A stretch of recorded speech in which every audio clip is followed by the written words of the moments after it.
Selamat pagi anak-anak manis kelas 1 SDK Maria Ferrari Maumere. Apa kabar? Puji Tuhan, Teacher Novi dan Teacher Maria selalu dalam keadaan sehat walafiat. Bagaimana dengan anak-anak, dengan bapak mama, dengan keluarga? Teacher berharap kita semua tetap menjaga kesehatan.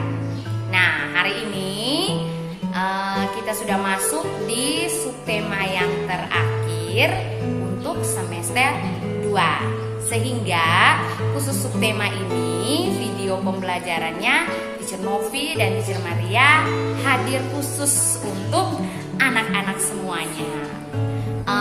Kita sudah di materi tema 8 subtema yang keempat. Nah, materinya yang pertama kita akan belajar tentang bencana alam. Yang kedua tentang perbedaan suhu benda, dan yang ketiga tentang kegiatan yang berkaitan dengan sila kelima Pancasila. Bagaimana penjelasan materinya? Ayo belajar bersama Teacher Novi dan Teacher Maria. Sebelumnya anak-anak harus duduk manis, siapkan buku tulis, alat tulis, dan juga buku referensi, buku pena halaman 163 dan buku prima. Ambil kembali buku prima, cari kembali buku prima buku prima 1B halaman 153. Oke, Teacher berikan waktu 2 menit untuk menyiapkan semuanya.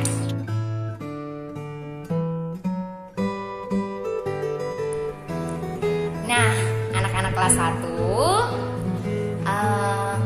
apa itu bencana alam? Bencana alam adalah peristiwa alam yang menyebabkan kerugian pada manusia. Nah, sebelumnya bencana dibagi atas 2 jenis. Yang pertama bencana alam tadi. Ada 4 jenis bencana alam. Yang pertama gempa bumi, yang kedua gunung meletus, yang ketiga tsunami, dan yang keempat angin puting beliung. Yang kedua, bencana dikarenakan ulah manusia. Untuk bencana karena ulah manusia ini ada 3 jenis. Yang pertama banjir, yang kedua tanah longsor, dan yang ketiga adalah kebakaran. Nah, anak-anak, bagaimana cara mencegah, cara mengantisipasi agar tidak terjadi bencana-bencana seperti itu? Mari kita pelajari secara mendalam, kita kupas secara tajam, setajam silet. Nah, anak-anak, kita akan bahas terlebih dahulu tentang cara mencegah atau mengantisipasi bencana karena ulah manusia. Yang pertama, banjir. Nah, bagaimana cara mencegah atau mengantisipasi terjadinya banjir? Caranya mudah, anak-anak. Kita hanya perlu mengurangi untuk membuang sampah sembarangan, atau bila perlu kita hindari membuang sampah sembarangan, terutama membuang sampah di sungai. Yang kedua, tanah longsor. Tanah longsor biasanya terjadi karena penggundulan hutan. Nah, bagaimana cara mencegahnya? Yaitu dengan melakukan penanaman kembali pohon pada hutan yang gundul. Nah, penanaman kembali pohon tersebut disebut dengan istilah reboisasi. Jadi, reboisasi termasuk cara untuk mengurangi terjadinya tanah longsor. Yang ketiga, bencana yang berikutnya yaitu apa? Siapa yang masih ingat? Ya, pintar. Kebakaran. Bagaimana cara mencegah atau mengantisipasi agar tidak terjadi kebakaran? Yaitu yang pertama, menghindari hubungan pendek arus listrik. Yang kedua, tidak boleh bermain api sembarangan. Apalagi usia kalian, usia anak-anak masih sangat kecil. Jangan bermain api sembarangan karena sangat berbahaya. Gunakan api untuk kegiatan yang benar-benar bermanfaat. Nah anak-anak, sekarang kita lanjut ke materi kita yang berikut, yaitu tentang bencana alam. 28 tahun yang lalu, tepatnya tanggal 12 Desember tahun 1992, saat itu sekitar siang hari, Teacher Novi juga mungkin waktu itu berumur 3 tahun, masih anak-anak belum lahir, bapak mama mungkin yang sudah lahir. Nah saat itu siang hari terjadi gempa bumi yang dahsyat disusul dengan tsunami. Nah anak-anak, apa itu gempa bumi? Gempa bumi adalah getaran yang terjadi pada permukaan bumi. Jadi yang pertama, gempa bumi.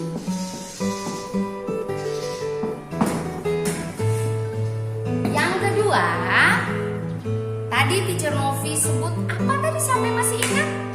Iya, tsunami. Karena tsunami ini merupakan kosakata baru untuk anak-anak kelas 1, sehingga kita perlu mengeja sama-sama cara menulis kata tsunami. Ya, sama-sama dengan Teacher Novi. Tsunami. Huruf pertama adalah huruf T. Kemudian S. Kemudian U. Kemudian N. Setelah itu A. Kemudian dan yang terakhir I. Sehingga dibaca su.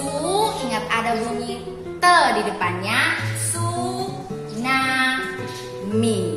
Tsunami. Sekali lagi sama-sama dengan Teacher Novi. Tsunami. Nah, apa itu tsunami anak-anak? Tsunami adalah gelombang besar pada permukaan air laut. Nah, tentunya kedua peristiwa alam ini, gempa bumi dan tsunami, merusak kota kita yang tercinta ini. Merusak bangunan rumah, merusak bangunan sekolah, dan juga merusak perkantoran. Mungkin anak-anak kelas 1 SD Maria Ferrari berpikir bahwa wabah yang terjadi saat ini, yaitu wabah corona, itu termasuk ke dalam bencana. Iya, betul sekali anak-anak, bahwa wabah corona yang terjadi saat ini dia termasuk ke dalam bencana. Karena bencana itu sendiri adalah peristiwa yang mengganggu kehidupan manusia yang disebabkan oleh faktor alam, non-alam, dan juga manusia, yang mengakibatkan korban jiwa dan juga kerusakan pada lingkungan. Sedangkan wabah itu adalah peristiwa tersebarnya penyakit di daerah yang luas dan banyak orang. Nah, tentunya kedua ini mengakibatkan kerugian pada manusia, yaitu menyebabkan korban jiwa. Nah, anak-anak kelas 1, bagaimana cara mencegah penularan wabah corona ini? Pasti anak-anak sudah tahu bahwa yang pertama kita harus menggunakan masker. Nah, masker yang kita gunakan ini diusahakan menutupi hidung dan mulut. Yang kedua, kita harus rajin mencuci tangan dengan sabun, ingat pada air yang mengalir. Dan yang ketiga, tetap menjaga jarak jika kita berada di tempat keramaian.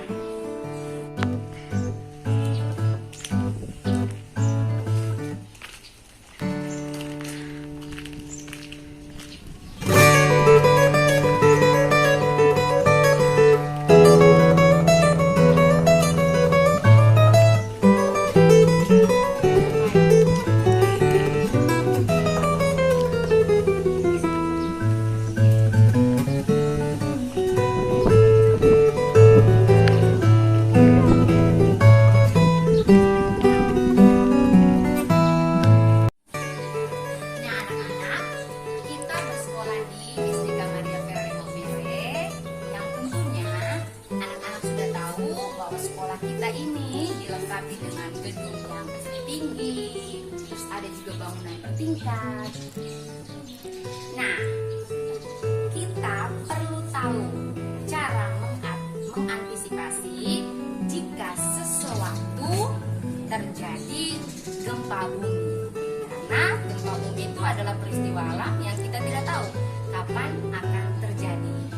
Jadi berikut Teacher Novi akan sajikan video bagaimana cara mengantisipasi jika terjadi gempa bumi.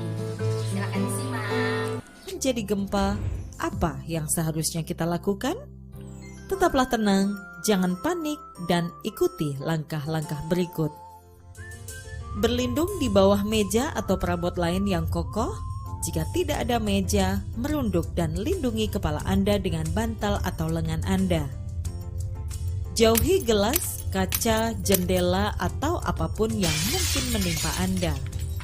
Tetap di dalam ruangan hingga guncangan berhenti dan keluarlah jika sudah aman. Matikan segera gas, listrik, dan air. Jangan lupa selalu memakai alas kaki. Jangan menggunakan lift. Jika sedang di luar, jauhi gedung, pohon, papan reklame, lampu jalan, atau jaringan berkabel. Jika sedang berkendara, menepi dan berhenti segera. Tetap tinggal di dalam kendaraan. Hindari berhenti di dekat atau di bawah bangunan, jembatan, pohon, atau jaringan berkabel. Jika terjebak di dalam reruntuhan, jangan menyalakan api. Tutup mulut Anda dengan sapu tangan. Jangan bergerak atau apapun yang menimbulkan debu. Munculkan suara pada pipa atau dinding sehingga tim SAR dapat mencari posisi Anda. Ingat, yang penting tetap tenang dan jangan panik. Jika kita tenang, maka resiko yang tidak perlu dapat kita hindari.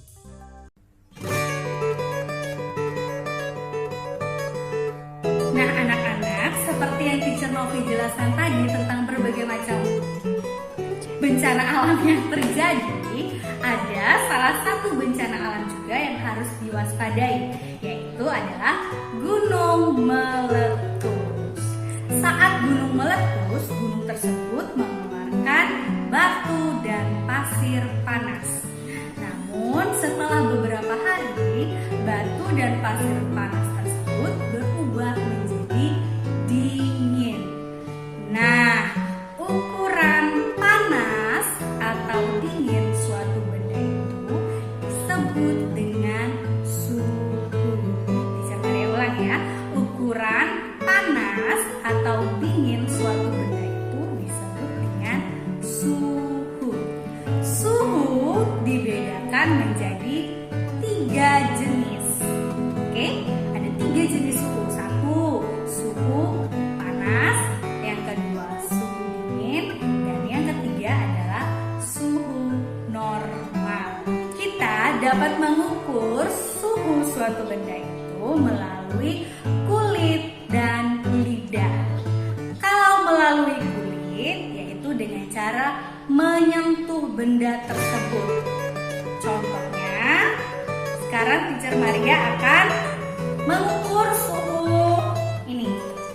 Teacher Maria di sini punya snack.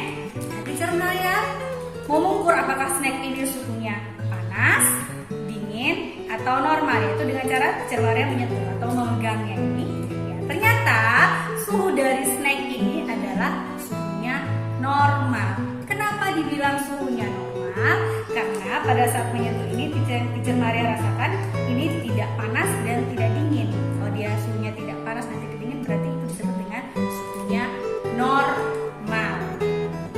Sedangkan kalau melalui lidah, yaitu dengan kita merasakan atau mencicipi makanan atau minuman. Yang anak-anak perlu ingat, yang boleh masuk ke dalam mulut adalah makanan atau minuman. Agar kita bisa mengetahui apakah makanan atau minuman itu suhunya panas, dingin, atau normal. Untuk mengukur suhu suatu benda, sekarang kita akan melakukan percobaan. Nah, jadi anak-anak di rumah harus menyiapkan bahan-bahan yang kita gunakan untuk percobaan yang akan kita lakukan. Oke, di sini Teacher Maria ada punya 3 gelas. Ini semuanya berisi air, tapi dengan suhu yang berbeda-beda. Gelas yang pertama ini berisi air panas.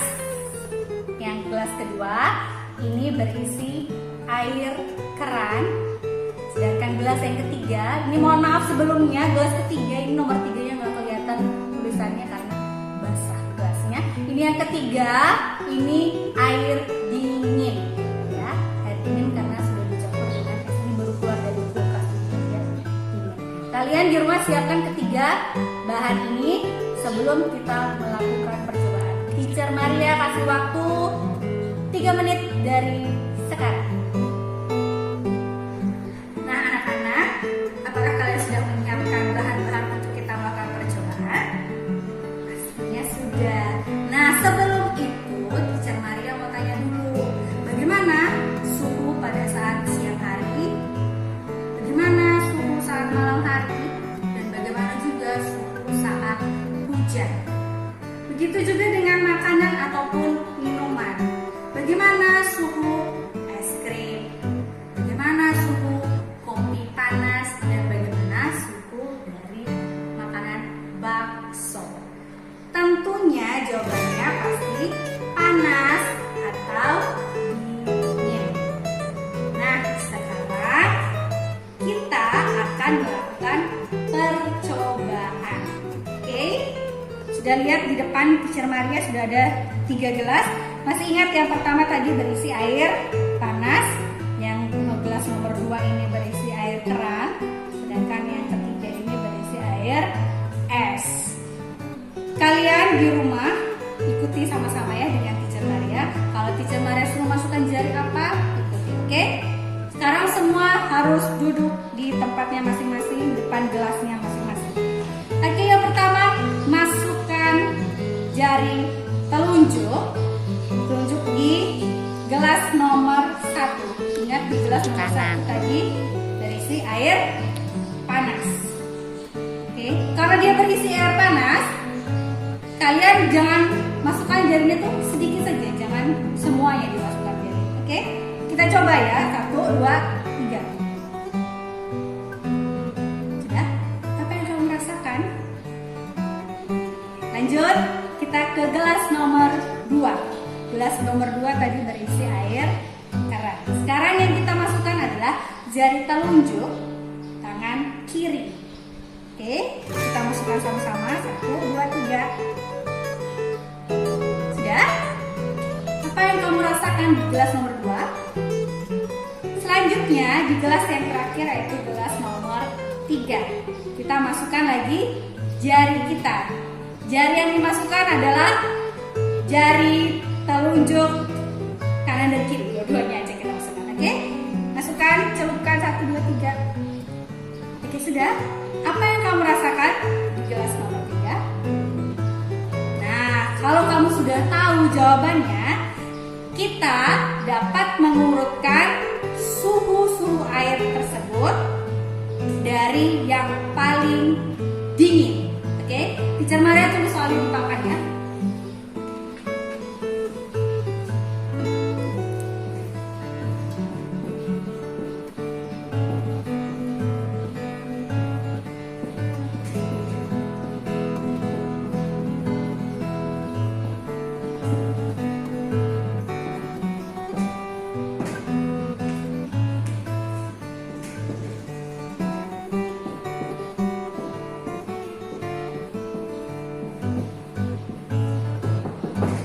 Oke, soalnya begini. Urutan suhu dari yang paling dingin adalah dari percobaan yang tadi ya. Kalian tulis di buku tulis kalian masing-masing. Tulis soalnya karena sebentar Teacher Maria akan cek jawabannya. Oke? Teacher Maria kasih waktu 1 menit. Ya, apakah sudah selesai? Betul sekali jawaban kalian. Urutan suhu dari yang paling dingin adalah pertama adalah air es. Yang kedua adalah air keran. Dan yang ketiga adalah air apa? Air panas.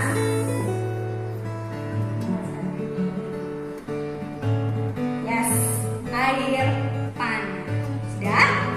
Nah, sekarang Teacher Maria akan memberikan kalian tugas. Tugasnya ini ada di buku Primer 1B. Sekarang kalian keluarkan buku Primer 1B. Sudah? Kalian buka halaman 156. Ini halaman 156. Oke, sudah lihat halaman 156. Nah, di sini ada 4 nomor. Ini soal-soalnya berkaitan dengan mengurutkan suhu benda. Tetapi kalian tidak mengerjakan semuanya. Kalian, Teacher Maria hanya minta pilih 1 nomor saja untuk dikerjakan. Ya, dari 4 nomor ini pilih 1 saja yang dikerjakan. Nah, kalian mengerjakannya itu dengan cara membaca jawabannya ya, membaca urutan suhu bendanya dan dalam bentuk format video ya, dalam bentuk format video. Jadi nanti kalian baca terus nanti bapak mama kamu mau videokan jawaban kalian dan dikirimnya nanti ke wali kelas masing-masing. Kelas 1A kirimnya ke Teacher Nofis dan kelas 1B nanti kirimnya ke Teacher Maria. Selamat bekerja, tetap semangat. Baik anak-anak, sekarang kita sudah di materi yang terakhir, yaitu tentang kegiatan yang berkaitan dengan sila kelima Pancasila. Nah, sebagai contoh, mungkin kita sudah belajar di subtema 1 kemarin. Contoh kegiatan yang berkaitan dengan sila kelima Pancasila itu adalah kerjasama. Masih ingat toh pengertian kerjasama? Apa itu kerjasama anak-anak kelas 1? Iya, harus diingat. Kerjasama adalah kegiatan yang dilakukan bersama-sama untuk mencapai satu tujuan. Nah, kegiatan kerjasama ini ada manfaatnya. Kemarin Teacher Novi dan Teacher Maria sudah ajar ada 3 manfaat kerjasama. 1. Pekerjaan menjadi cepat selesai. 2. Kedua, pekerjaan menjadi lebih ringan. Dan yang ketiga, Memupuk rasa kerukunan. baik. Nah, untuk contoh kerjasama sudah disinggung juga di subtema 1 bahwa contoh kerjasama itu seperti suka menolong. Nah, fokus kita pada materi ini yaitu tentang bencana alam. Jadi kegiatannya yaitu menolong korban bencana alam. Nah, cara menolong korban bencana alam itu dengan berbagai cara. 1, dengan memberikan Bantuan berupa makanan, pakaian, dan obat-obatan. nah, terus kalau kita kaitkan dengan wabah yang melanda bumi kita saat ini, pemerintah memberikan bantuan berupa masker dan untuk para tenaga medis disediakan alat pelindung diri atau yang disingkat dengan APD. Baik. Untuk lebih jelasnya mengenai materi ini, ini Teacher Novi dan Teacher Maria menyajikan sebuah bacaan. Teacher harap kalian mendengar, menyimak dengan baik bacaan yang akan dibacakan oleh Teacher Maria. Silakan Teacher Maria. Oke, bacaan hari ini berjudul Bencana Banjir. Banjir menggenangi rumah dan sawah. Penduduk mengungsi ke tempat yang aman. Mereka membawa sedikit persediaan makanan dan pakaian. Setelah beberapa hari, persediaan akan habis. Persediaan air bersih tidak cukup. Penyakit pun menyerang. Syukurlah bantuan segera datang. Makanan, pakaian, dan air bersih sudah tersedia. Dokter siap menolong, lengkap dengan obat-obatan. Baik, anak-anak sudah mendengar bacaan yang dibacakan oleh Teacher Maria. Sekarang Teacher Novi minta kalian menemukan contoh kerjasama yang ada di dalam bacaan tadi. Teacher kasih waktu 1 menit untuk menyebutkan contoh kerjasamanya tadi apa. Baik, sudah dapat toh? Harus sudah dapat. Anak-anak Ferrari itu adalah anak-anak yang cemerlang, cepat menangkap dan menyimak materi. Baik, pintar sekali anak-anak Teacher Novi dan Teacher Maria bahwa contoh kerjasama dalam bacaan tadi adalah Dokter siap menolong, lengkap dengan obat-obatan, ada makanan, pakaian, dan juga air bersih. iya. Jadi sebenarnya selain contoh kerjasama yang ada dalam bacaan tadi, masih banyak contoh kerjasama yang lain yang kita temukan di lingkungan rumah kita, di lingkungan sekolah, dan juga di lingkungan masyarakat. Baik anak-anak Teacher Novi yang manis-manis, dan Teacher Maria yang manis-manis juga. Sekian materi pembelajaran hari ini. Teacher berharap kalian tetap semangat belajar di rumah. Tetap jaga Kesehatan, terus tetap Tetap juga jaga jarak, jika berada di tempat ramah. baik. Akhir kata, Teacher Novi dan Teacher Maria mau pamit. Satu, dua, tiga. See you soon. Dah.